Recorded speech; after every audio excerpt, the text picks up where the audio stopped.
안녕하세요, 여러분. 부자 오빠입니다. 제가 일어나자마자 또 미국 증시를 확인해 봤는데요. 어제도 그렇고, 미국 증시 시황을 제가 올려드리면 생각보다, 좋아하시는 분들이 많으시더라고요. 그래서 앞으로도 계속 올려줬으면 좋겠다는 의견들이 많으셔서 제가 오늘도 한번 준비를 해봤습니다. 뭐 별건 없고요. 그냥 항상 저는 똑같은 레파토리입니다. 어제는 많이 폭락을 해서 정말 국내 증시도 분위기가 안 좋았었는데 오늘은 다행히도 다우존스, 나스닥, S&P 500 소위 미국의 3대 지수라고 하는 것들이 전부 다 올라졌죠. 비록 큰 폭은 아니지만 어제 워낙에 하락장이 크게 나왔기 때문에 분위기를 반전할 수 있다는 측면에서 봤을 때는 굉장히 중요한 의미가 있습니다. 그래서 다우가 1%, 나스닥은 0.5%, S&P 500은 1% 이렇게 상승을 했습니다. 그리고 제가 또 중요하게 보는 것 중에 하나가 필라델피아 반도체거든요. 특히 반도체 관련주인 삼성전자나 SK 하이닉스에 투자하시는 분들 요새 많으시잖아요. 필라델피아 반도체는 전 세계적으로 손꼽히는 30개 기업을 하나로 모아놓은 지수이기 때문에 반도체 업황의 전반적인 업황을 살피는데 굉장히 유용한 지표입니다. 이건 S&P 500 맵인데요. 우리가 익히 알고 있는 대형 빅테크주를 비롯해서 많은 종목들을 한눈에 볼 수 있기 때문에 상당히 좋은 자료입니다. 여기서는 녹색이 상승한 거고 빨간색이 하락을 한 거거든요. 근데 가장 먼저 눈에 띄는 게 애플입니다. 오늘 3.5%나 빠졌거든요. 제가 애플도 조금 보유를 하고 있는데 요즘에 어제도 그렇고 폭락장을 계속 얻어맞고 있습니다. 그 다음에 테슬라도 3.3% 하락을 했고요. 어제 프리마켓 때 보니까 거의 7%대 폭락을 하고 있던데 그나마 이것도 많이 회복을 한 겁니다. 그 다음에 페이스북이 조금 하락을 했고요. 나머지 종목들은 거의 다 지금 상승을 했죠. 마이크로소프트 2.6%, 구글 1.8%, 아마존 0.1% 이렇게 상승을 했습니다. 시총이 가장 높고 관심도가 높은 종목을 위주로 지금 말씀을 드렸는데 그 밖에도 관심이 있으실 만한 종목들이 넷플릭스죠. 넷플릭스는 2.9% 올랐습니다. 스타벅스 0.3% 올랐고요. 디즈니가 좀 많이 올랐네요. 디즈니가 5.4% 올랐고 JP모건 1.7%. 한눈에 봐도 녹색이 훨씬 더 많기 때문에 미국 증시는 전반적으로 좋았다고 해석을 하시면 됩니다. 특히 금융주와 반도체 관련주 거의 다 올랐다고 보시면 되고요. 빅테크 기업 중에서 오늘은 애플과 페이스북 그리고 테슬라가 좀 많이 빠졌다고 보시면 됩니다. 아까도 잠깐 말씀드렸지만 필라델피아 반도체 오늘 꽤 괜찮습니다.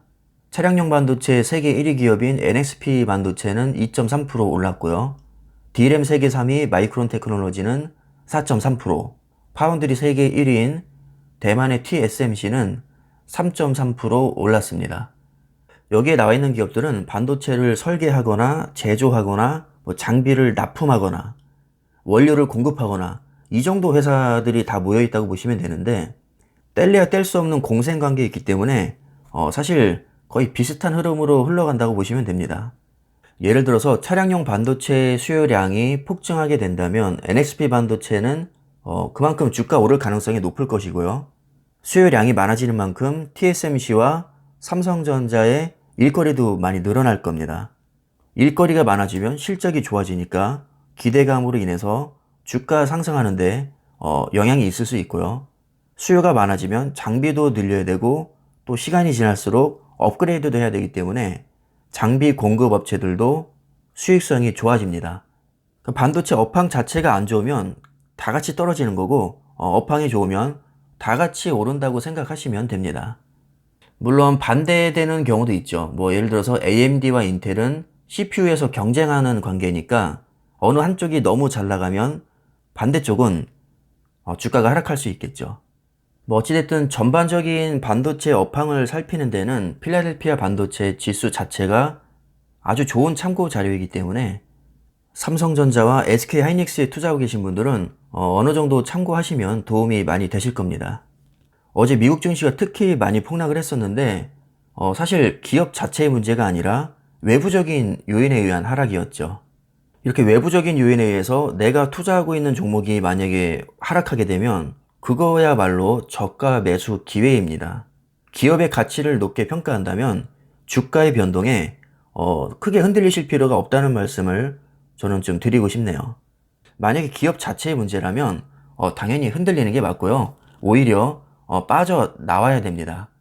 그런데 기업에는 전혀 문제가 없는데 외부적인 요인에 의해서 거의 모든 종목들이 뭐 우수수 떨어지게 되면 그런 것에는 흔들리면 안 됩니다. 오히려 외부적인 요인에 의한 일시적 폭락은 수량 늘리기에 가장 좋은 타이밍입니다. 그리고 다른 종목과 수익률은 비교하지 않는 게 좋습니다. 사람이든 물건이든 비교를 하기 시작하면 굉장히 불행해집니다. 여러분들이 좋은 기업을 가지고 계시다면 분명히 때가 되면 급등합니다. 지금 내가 가진 종목이 뭐 횡보한다고 해서 잘 나가는 종목으로 갈아탔는데 그 잘 나가는 종목이 갑자기 또 조정장이 나오고 답답해서 나왔던 종목은 뒤늦게 만약에 폭등을 한다면 그것만큼 배 아픈 일도 없거든요. 애초에 철저한 분석 후에 그 종목에 들어갔다면 좀 시간을 가지고 기다리는 자세도 필요합니다. 그리고 폭락장에서 불안해서 견딜 수가 없다면 주식을 접으시거나 종목을 변경하시는 게 좋습니다. 폭락장에서 나한테 믿음을 주지 못하는 종목이라면 종목 선택을 잘못한 거죠.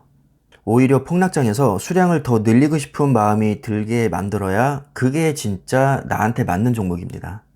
그리고 마지막으로 최소 10년 이상 꾸준히 성장할 수 있는 기업에 투자하시는 게 좋습니다. 10년 이상 꾸준히 성장한다는 얘기는 주가도 역시 10년 이상 우상향한다는 뜻이거든요. 그러니까 그 중간 과정일 뿐인 폭락장에서 내가 흔들릴 이유가 없겠죠. 항상 좋은 기업을 오래 들고 간다는 생각으로 투자하시는 게 좋고요. 그 다음에 수량을 늘리는 게 정말 중요합니다. 좋은 기업의 수량을 많이 보유하고 있잖아요. 그럼 나중에 1, 2%만 올라도 금액이 엄청나겠죠. 뭐 예를 들어서 내가 30년 동안 장기 투자해서 10억을 만들었다면 1%만 올라도 하루에 1,000만 원을 버는 겁니다. 하루에 1%만 올라도 내가 편하게 1,000만 원을 벌 수 있는데 피곤하게 큰 리스크를 감수해 가면서까지 단타를 칠 필요성은 뭐 그다지 크지 않겠죠. 그래서 저는 애초부터 초우량주에 장기 투자해서 수량으로 승부를 보려고 합니다. 얼마나 좋습니까? 뭐 스트레스도 없고 주가가 폭락한다고 해도 다시 일어날 거라는 믿음이 있고요. 수량이 많이 쌓이면 뭐 돈도 많이 벌고 기업에 대한 확신이 있으니까 장 걱정도 없고 뭐 여러모로 우량주 장기 투자는 굉장히 장점이 많습니다. 그래서 가급적 여러분들이 어떤 종목을 선택하시든지 믿음을 가지고 우량주에 장기 투자하시기를 저는 추천을 드립니다. 자, 오늘 영상은 여기까지 하겠습니다. 감사합니다.